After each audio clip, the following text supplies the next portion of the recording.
Hello learners, welcome to our channel legal advice by R K Singhal. आप सभी लोगों का लीगल एडवाइस और लॉ कंपटीशन क्लासेस ऐप में बहुत बहुत स्वागत है। जैसे कि अभी जून 2023 का यूजीसी नेट का एग्जाम हुआ, जिसका रिजल्ट 26 जुलाई 2023 में पब्लिश हुआ। तो उसी सीरीज में आज हमारे साथ प्रियंका सिंह जी हैं, जिन्होंने नेशनल लेवल कंपटीशन में असिस्टेंट प्रोफेसरशिप का पेपर क्वालिफाई किया and she has got 170 marks out of 300। तो मेरी तरफ से बहुत बहुत कॉन्ग्रेचुलेशन प्रियंका सिंह जी को for getting thank you this sir. Success. है ना। तो प्रियंका सिंह जी, आप हमारे लर्नर्स को ये बताएं कि आपने किस तरह से अपनी तैयारियों किया, थोड़ा अपना मतलब एकेडमिक बैकग्राउंड के बारे में बताएं लर्नर्स को। वेलकम प्रियंका जी। हाँ, पहले तो sir thank you so much. आपकी वजह से मुझे लगता है मेरा एग्जाम क्लियर हो पाया, क्योंकि जब मैंने स्टार्टिंग में प्रिपरेशन करी थी तब क्या हुआ था कि क्लास में सब हो तो गया था, लेकिन इतना बेस क्लियर नहीं हो पाया था हर चीज को लेकर, और कोई लिंक नहीं बन पा रहा था सारे सेक्शंस का। बहुत कंफ्यूजन हो रही थी। बट फिर मैंने आपकी यूट्यूब में से फ्री क्लासेस, मेरी एक फ्रेंड ने सजेस्ट करा कि सर की क्लासेस काफी अच्छी होती हैं, उनसे जाके एक बार क्लासेस लो। तो मैंने आपकी क्लासेस देखी और मेरा मतलब मैंने जब स्टार्टिंग में क्लासेस देखी तो फिर मेरे को लगा यार, सर से पहले क्लासेस क्यों नहीं देख ली क्योंकि मैंने जब 2023 में स्टार्ट करा था और ये सैप का अटेम्प्ट स्टार्ट करा था, तो मेरा मार्च में पेपर था। तब मेरा तो ये फील था अब तो कवर हो नहीं पाएगा सर की क्लासेस से, लेकिन थोड़ा थोड़ा करूंगी तो शायद हो जाए जून वाला अटेम्प्ट। तो इस बार में तो हो गया, लेकिन सीरियसली सर मुझे ऐसा लगता है ना, अगर बच्चों को सच में पढ़ना है तो सर आपके लेक्चर्स जरूर देखने चाहिए उन्हें। क्यों? क्योंकि आप मतलब बहुत पॉइंट टू पॉइंट बताते हैं, ऐसे नहीं है कि बहुत घुमा फिरा के बताते हैं, और जिस तरीके से पेपर बनता है उस हिसाब से ही बताते हैं। ऐसा नहीं है कि कुछ भी इधर उधर का पढ़ने को वो बता रहे हैं। बहुत क्रिस्टल क्लियर रहते हैं आपके लेक्चर्स, थैंक यू और बहुत प्रियंका हेल्प जी। मिली आपकी। आपने जो एक्सपीरियंस अपना शेयर किया, थोड़ा सा अपने एकेडमिक जो आपका बैकग्राउंड है उसके बारे में बताएं। आपने एलएलबी कब किया, एलएलएम कब किया, कहाँ से हैं आप, इसके बारे में भी हाँ लर्नर्स को थोड़ा सा बताएं। हाँ सर, एक्चुअली मैंने आईएमएस नोएडा लॉ कॉलेज से अपना बीएलएलबी खत्म करा था 2021 में। उसके बाद फिर मैंने बीबीडी यूनिवर्सिटी ज्वाइन करी था एलएलएम के लिए, 2022 में मेरा वो कंप्लीट हुआ था। फिर उसके बाद मैंने प्रिपरेशन स्टार्ट करी थी। और फिर उसके बाद फिर टैब में जब अटेम्प्ट दिया था तो उसमें तो मेरा स्कोर अच्छा नहीं रहा था, 148 स्कोर रहा था, जो कि कट ऑफ थी 178। तब फिर उसके बाद मैंने आपकी क्लासेस करना स्टार्ट करा। फिर मेरी फ्रेंड ने सजेस्ट करा कि कोई बात नहीं, नेक्स्ट टाइम और प्रिपरेशन करो। और फिर मैंने, सर सीरियसली बताऊं तो मेरे को 8 से 9 घंटे मैंने इस एग्जाम को दिए हैं। कोई ये नहीं बोल सकता कि मतलब इतने टाइम में करो या इतने टाइम में करो, बट 8 से 9 घंटे आपको पढ़ना ही पड़ेगा एग्जाम को, क्योंकि आपको सिलेबस 1 भी कंप्लीट करना है और सिलेबस 2 भी कंप्लीट करना है। और लॉ का जो सिलेबस होता है वो बहुत वास्ट है, और उसमें सब एकदम आपको सेक्शंस भी याद होने चाहिए, केसेस भी याद होने चाहिए, केसेस का ईयर भी याद होना चाहिए, क्रोनोलॉजी ऑर्डर भी, ये सारी चीजें देखनी पड़ती हैं। फिर उसके बाद पेपर भी प्रैक्टिस करने हैं। तो उसमें बहुत ज्यादा टाइम देना पड़ता है। ऐसा नहीं है कि आपने बस वो कुछ थोड़ा सा पढ़ लिया और उससे हो जाएगा, ऐसा कुछ भी नहीं हो रहा। नेट एग्जाम बहुत हाई लेवल का इस टाइम पे आ भी रहा है। तो 8 से 9 घंटे तो आपको पढ़ना ही पड़ेगा डेली, तब जाके। और वो भी दिसंबर के लिए प्रिपेयर कर रहे हैं, तो इससे कम पढ़ रहा है बच्चा तो फिर या तो वो बहुत ज्यादा इंटेलिजेंट है या तो उसका पहले से बहुत अच्छा बेस क्लियर है। यही क्लियर कर सकता है। तो कहने का मतलब ये है कि प्रियंका सिंह जी ने आपको ये बताया कि 2021 में she has cleared her BA LLB from IMS Noida. उसके बाद 2022 में रेगुलर उन्होंने पढ़ाई करते हुए एलएलएम को लखनऊ से जो है क्वालिफाई किया आपने। और देखिए, इतने कम समय में अपने 2023 के लिए अब उन्होंने जो है मार्च का पेपर दिया। उन्होंने कहा सर, हमने आपकी यूट्यूब पे जो फ्री क्लासेस थी उनको ज्वाइन किया पहले, लेकिन चूंकि एकदम से फरवरी में उन्होंने अपनी जो है जब तैयारियां स्टार्ट की, और 8 to 9 आवर्स उन्होंने जरूर दिए, लेकिन चूंकि एग्जाम अचानक से 2.5 महीने बाद, 2.5 मंथ्स के बाद ही यूजीसी नेट के द्वारा लिया गया, शायद अपनी पूरी हिस्ट्री में पहली बार ऐसा यूजीसी नेट ने किया होगा। तो काफी लर्नर्स के साथ ये हुआ है मिसकंसेप्शन कि भाई एकदम से एग्जाम हो गया। और उसी का रिजल्ट ये रहा कि प्रियंका जी ने कहा कि she has got only 140 marks और कट ऑफ गया 178 पे। तो 30 मार्क्स का गैप रहा, लेकिन प्रियंका जी ने अपनी हिम्मत नहीं हारी, दोबारा से क्लासेस के थ्रू ज्वाइन किया। जैसे अब प्रियंका जी बता रही है, बहुत ज्यादा आपको तैयारी करनी पड़ती है, आपको अपना बेयर एक्ट भी समझना होता है, लॉ का सिलेबस बड़ा वास्ट होता है, इसके साथ में आपको केस लॉज याद करने होते हैं, क्रोनोलॉजिकल ऑर्डर बनाने होते हैं, और प्रैक्टिस करनी पड़ती है। तो 8 to 9 आवर्स की उन्होंने डेली टारगेटेड वे में एक अपनी पढ़ाई की, और उन्होंने कहीं ये भी पाया कि हमारी जो क्लासेस हैं they are very helpful for her, और ये समझ रही है कि शायद उनको आज ये रियलाइज हो रहा है कि अगर वो क्लासेस ना करती तो शायद उनको जो है, तो मतलब कहना चाहिए कि और थोड़ा समय अपनी, मतलब कहना चाहिए कि सफलता के लिए वेट करना पड़ता। तो वंस अगेन मैं यस बोल सर। प्रियंका जी, साथ में उनका डेडिकेशन कि उन्होंने 9 आवर्स की डेली स्टडी की। तो प्रियंका जी ये बताइए कि जैसे अब आपने अपना असिस्टेंट प्रोफेसरशिप का एग्जाम क्वालिफाई कर लिया, क्या अब आप आगे जेआरएफ के लिए सोचते हैं कि मैं जेआरएफ के लिए तैयारी करनी चाहिए, या आगे आपका अपनी लाइफ में क्या टारगेट है, इसके बारे में थोड़ा उसको बताएं। सर मेरे को एक्चुअली पीएचडी का कोई इतना स्टार्टिंग से ही क्रेज नहीं था, मेरे को बस असिस्टेंट प्रोफेसर ही नहीं चाहिए था बेसिकली। और टीचिंग करने का मुझे बहुत ज्यादा ही शौक है कि मतलब मुझे अपनी नॉलेज को इधर उधर शेयर करना है। तो इस वजह से ही, प्लस मेरे को जुडिशरी का वो आपकी आवाज थोड़ा अपना डिस्टर्ब। स्टडी मतलब। हाँ, अब क्लियर आ रही है सर?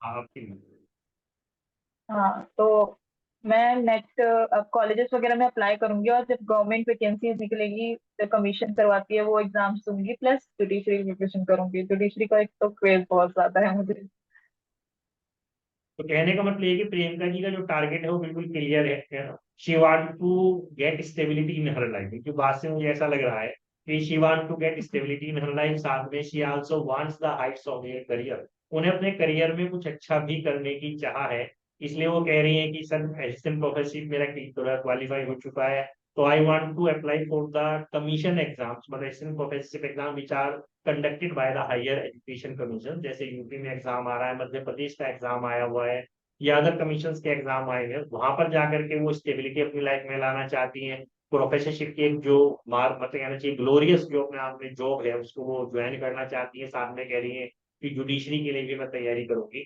तो पर प्रियंका जी ये बताइए कि आगे जो आप अपनी तैयारियां करेंगी उसमें आपको कितने घंटे की आप टारगेट कर रही हैं कि मैं अपनी पढ़ाई करूंगी, या क्या आप मैसेज देना चाहेंगे हमारे लर्नर्स को, न्यू लर्नर्स को जो तैयारी कर रहे हैं फिलहाल अपने एग्जाम। सर मेरा अभी से ही यही टारगेट है कि अगर मेरी कहीं ज्वाइनिंग हो जाती है तो आपको वहां पे भी टाइम देना पड़ता है, लेकिन मेरा ये है कि मॉर्निंग में मुझे 4 o'clock उठ के अपना मॉर्निंग में 8 बजे तक तो पढ़ना ही पढ़ना है। उसके बाद इवनिंग में मेरा 7 से स्टार्ट है, 7 से 12 तक ट्राई करूंगी कि पढ़ पाऊँ। नहीं पढ़ पाऊंगी तो 11 तक तो पढ़ूंगी पढ़ूंगी। वो टाइम टेबल मेरा फिक्स है। और बेसिकली अगर बीच में भी अगर मेरे को टाइम मिलता है तो लाइब्रेरी होती है, तो वहां पे जाके पढ़ूंगी।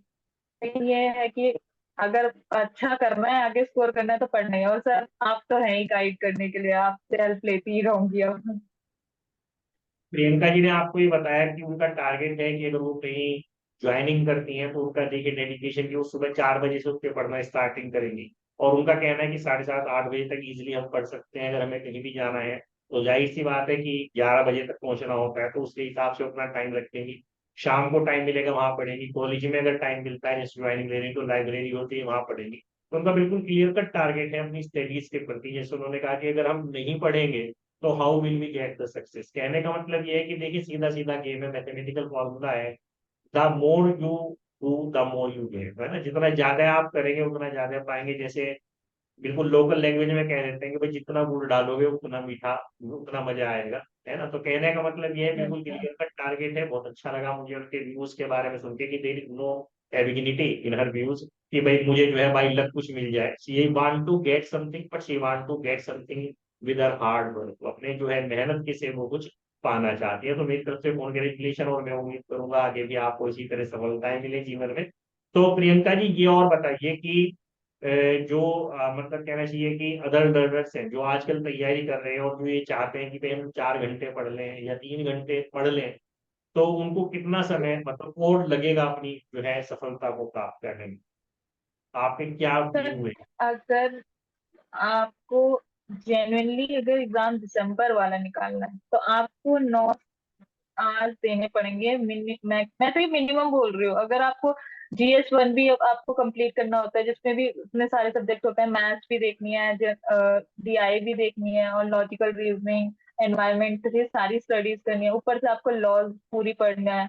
तो सर 4 आवर्स में या तो आप ऐसे कर रहे हो, 2 आवर्स थोड़ा सा उधर GS1 पढ़ लिया, थोड़ा सा ये GS2 पढ़ लिया ऊपर ऊपर से, और फिर पेपर में जाके सर वही होने वाला है, कुछ नहीं समझ आ रहा, कंफ्यूजन हो रही है। तो बेटर ये है कि इन डेप्थ स्टडी करो, क्योंकि सर आपको आगे भी पढ़ाना ही है। और अगर आपको आगे पढ़ाना है तो आपकी इन डेप्थ नॉलेज होगी, तभी आप आगे पढ़ा पाएंगे। वरना आप ऊपर से अभी पढ़ के जाएंगे, बाय लक कहते हैं सर, तुक्का मार के एक बार एग्जाम निकल भी जाएगा, फिर भी कोई फायदा नहीं होगा, फिर आपको वही स्टडी करनी पड़ेगी दोबारा से। तो अगर आप अभी से स्टार्ट कर दोगे स्टडी करने, और आपकी नॉलेज भी अच्छी हो जाएगी, और आपका कॉन्फिडेंस रहेगा सर, एक तो कि आपका एग्जाम निकलेगा निकलेगा ये वाला। और ये कॉन्फिडेंस होना सर बहुत जरूरी है इस टाइम पे एग्जाम की, क्योंकि या फिर आपके बाद फिर आप 6 मंथ का वेट करके फिर आप तैयारी करोगे। तो बेटर है कि आप 4 आवर्स इन्वेस्ट करने की जगह 9 आवर्स इन्वेस्ट करते हैं। एक बार इन्वेस्ट करेंगे तो शायद रिजल्ट बहुत अच्छा आएगा। कहने का मतलब ये है कि प्रियंका जी सजेस्ट कर रही है कि अगर आपको ईमानदारी से ऑनेस्टली दिसंबर का एग्जाम निकालना है तो ऑनेस्टली आज से ही स्टार्ट करनी पड़ेगी। 8 to 9 आवर्स तो वो कह ही रही है, उनका कहना ये भी है कि अगर इससे ज्यादा भी समय आप दे पाते हैं तो बिल्कुल दीजिए, क्योंकि अगर आप दिसंबर को और टारगेट सर कर रहे हैं तो इतना समय आपको देना ही पड़ेगा।